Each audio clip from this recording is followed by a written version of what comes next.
Assalamualaikum, Sampurasun, Wilujeng Enjing, wargi Jabar, dan seluruh warganet dimanapun berada. Saya mengucapkan terima kasih pada seluruh warga Jawa Barat dan para ketua RT, RW, kepala dusun, aparat perangkat desa, kepala desa, lurah, camat, para kepala dinas penanaman modal satu pintu di seluruh provinsi Jawa Barat, para bupati dan wali kota. Saya mengucapkan terima kasih atas kerjasamanya sehingga Jawa Barat pada saat ini sampai bulan Juli 2025 ini merupakan provinsi yang paling diminati oleh para investor. Total modal yang masuk ke Jawa Barat sudah mencapai 72,5 triliun. Hal ini menunjukkan bahwa seluruh kinerja yang dilakukan hari ini menjaga iklim investasi dari berbagai gangguan premanisme, dari berbagai gangguan hambatan-hambatan investasi, infrastruktur dan sejenisnya, kita bisa menanganinya dengan baik. Dan tinggal bagaimana seluruh investasi ini memiliki dampak pada keterserapan tenaga kerja di Jawa Barat. Dan kita bulan Agustus ini sudah memberlakukan lamaran kerja tidak lagi manual, tetapi masyarakat atau orang pencari kerja sudah ada dalam sistem data yang kita miliki di Dinas Tenaga Kerja Provinsi dan Kabupaten Kota. Kemudian perusahaan tinggal mengkoneksikan, dan mereka kalau memiliki lapangan kerja atau lowongan kerja tinggal mengundang orang-orang yang punya kapasitas untuk bekerja di wilayah perusahaannya dan di berbagai daerah di seluruh provinsi Jawa Barat untuk dilakukan seleksi. Setelah lulus dan dinyatakan diterima, baru ngurus persyaratan. Jangan sampai persyaratan dibuat, tidak lulus, mengeluarkan biaya yang banyak. Untuk itu, selamat bagi semuanya. Mari bekerja untuk kepentingan rakyat Jawa Barat. Lagi dan lagi, bukan Kang Deddy Mulyadi namanya kalau tidak membuat terobosan dan mencetak pencapaian. Terbaru, beliau berhasil menarik angka investasi ke Jawa Barat sampai puluhan triliun rupiah.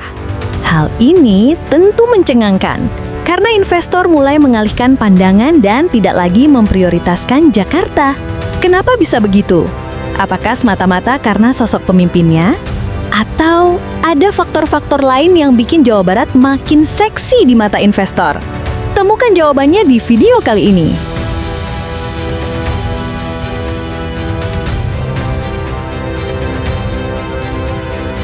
Pada bulan Juli 2025, Jawa Barat mencetak sejarah baru.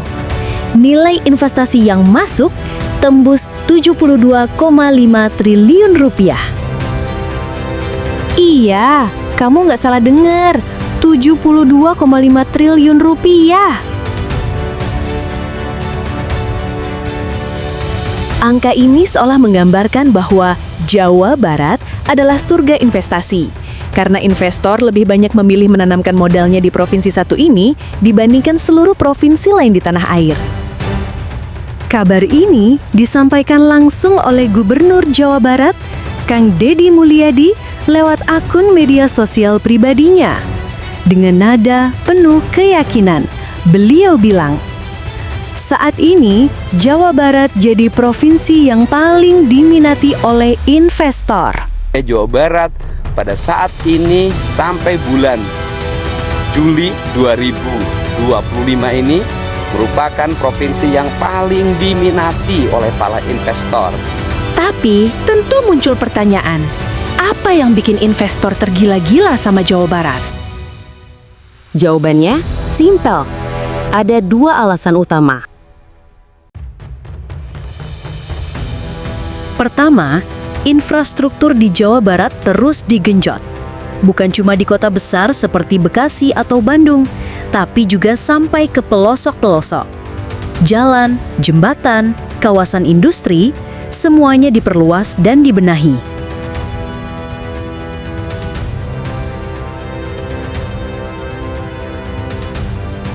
Kedua, pemerintah provinsi tegas dalam memberantas premanisme. Satpol PP dan aparat keamanan aktif turun langsung. Nggak ada lagi pungli, nggak ada lagi ormas yang ganggu proyek. Iklim usaha jadi bersih dan kondusif. Investor itu butuh jaminan, aman, nyaman, dan bebas hambatan.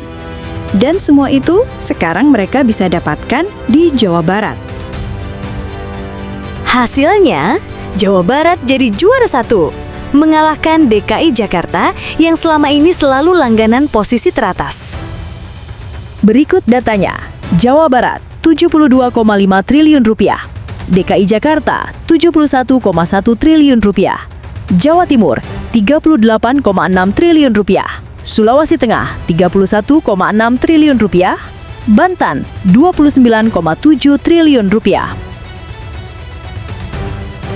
Banyak yang kaget dengan angka ini, termasuk Gubernur DKI Jakarta, Mas Pramono Anung, politisi partai berlogo banteng yang sering berseberangan dengan Kang Deddy Mulyadi.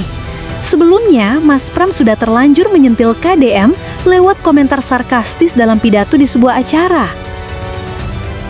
Sekarang, kota termacet di Indonesia bukan lagi Jakarta, tapi Bandung, katanya.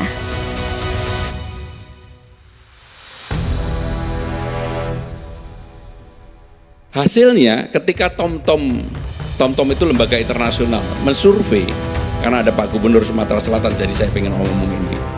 Jakarta yang biasanya ranking 1 di Indonesia dan selalu kota termacet 10 besar di dunia, boleh dibuka Pak Gubernur Sumsel, sekarang nomor 1-nya Bandung.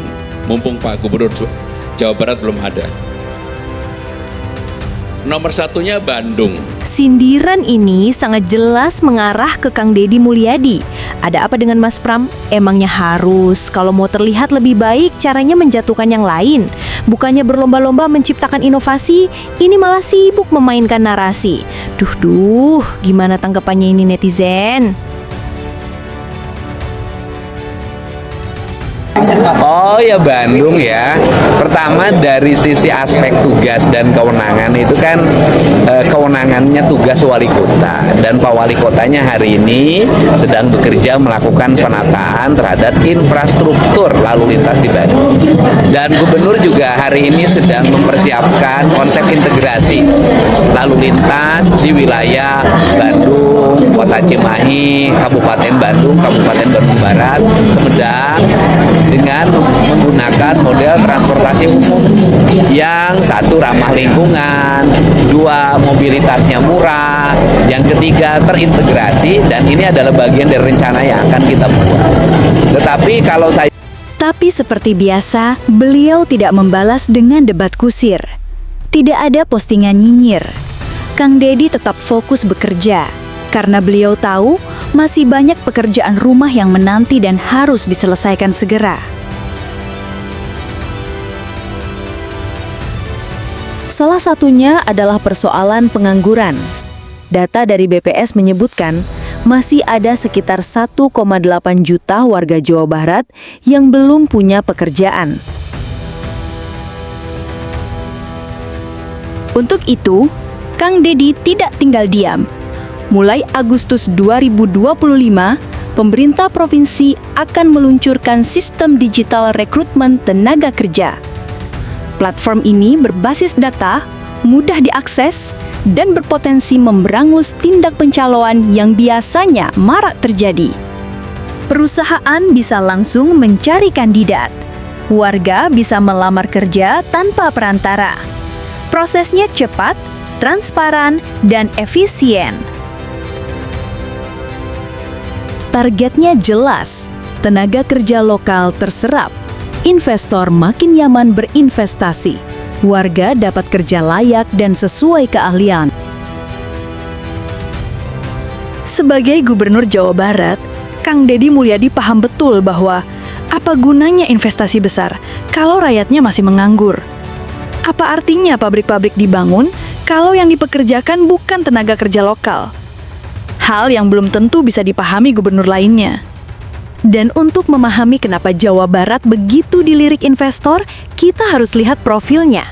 Jawa Barat adalah provinsi dengan penduduk terbanyak di Indonesia, sekitar 50 juta jiwa. 1 dari 5 warga Indonesia tinggal di sini. Dengan luas wilayah 35.000 km persegi, provinsi ini terbagi atas 27 kabupaten dan kota, dengan diantaranya terdapat kawasan industri besar seperti Karawang dan Bekasi.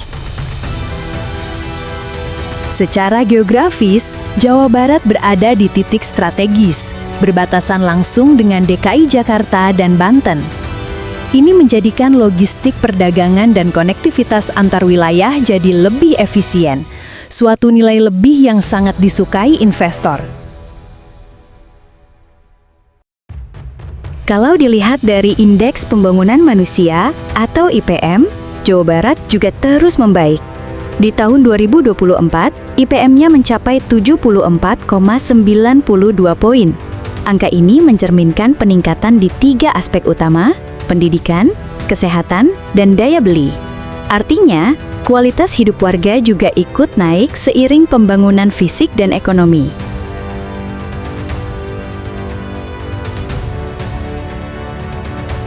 Dan semua ini tentu ditopang oleh kekuatan fiskal.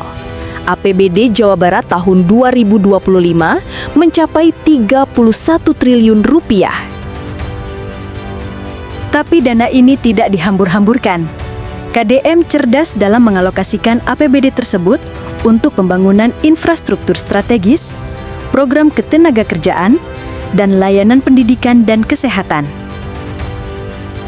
APBD bukan cuma jadi dokumen anggaran, tapi alat untuk menyeimbangkan pertumbuhan dan keadilan. Sehingga kesejahteraan masyarakat bukan sekadar angan-angan, efisiensi anggaran yang dilakukan oleh Pemprov Jawa Barat terbukti efektif demi meningkatnya aspek pembangunan baik dari segi infrastruktur maupun sumber daya manusianya. Tapi, gimana dengan gubernur di daerah kamu? Apakah pemimpinnya juga sibuk bikin program yang benar-benar berdampak? Atau malah sibuk sindir-menyindir dan cari panggung? Tulis pendapatmu di kolom komentar ya. Terima kasih telah menonton video dari Lensa Bangsa. Semoga pemimpin di Indonesia bisa mencontoh kinerja KDM, bukan malah meninggikan gengsi, apalagi merasa tersaingi.